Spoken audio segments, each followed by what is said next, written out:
corporate social responsibility in the world we live in. First of all, I would like to present my objective. That my title itself states the objective: corporate social responsibility in the automobile sector in Germany, lessons for Indian corporate professionals.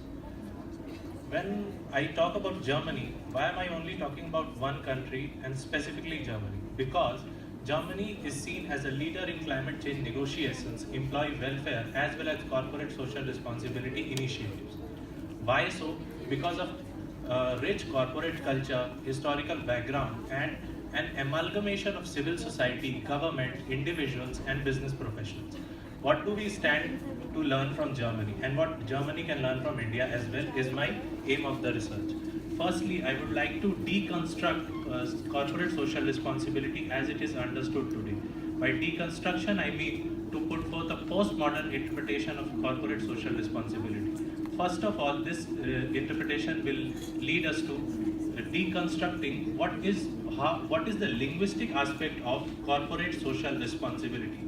When we use the word responsibility, we inherently and evidently give discretion to the person performing it, that it is his or her responsibility and he will have to decide. But in our country, we are using a coercive measure in the Companies Act to we have set criteria that the companies who are having certain level of income, gross income, will have to perform. Here, we need to learn that CSR or anything which is related to sustainability, environment and employee welfare should be seen as something as a capability. Now I would like to discuss a very interesting concept which Michel Foucault gave as power is capillary. I propose here that corporate social responsibility is a power, it's not a responsibility or an obligation. Why so? Because when you have a capability to throw a stone, all of us can have a stone in our hand and throw it.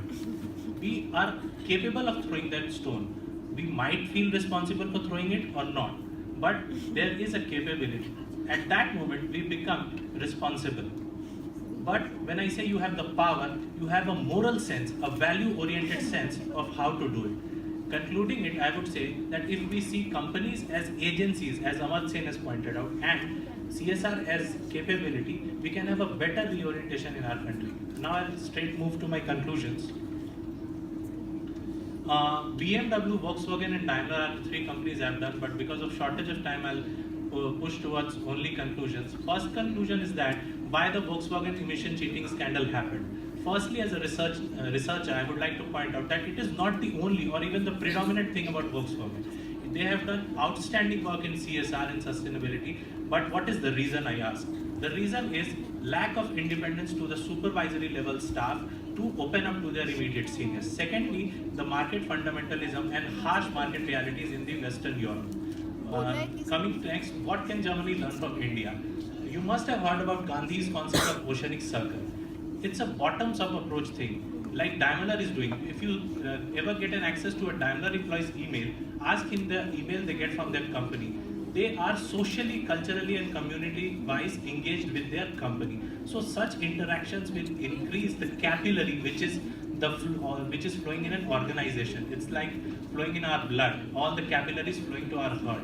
So I propose that India should opt for a more holistic, consolidated and bottoms-up approach of CSR instead of operating coercive measures like in the Companies Act. Thank you so much.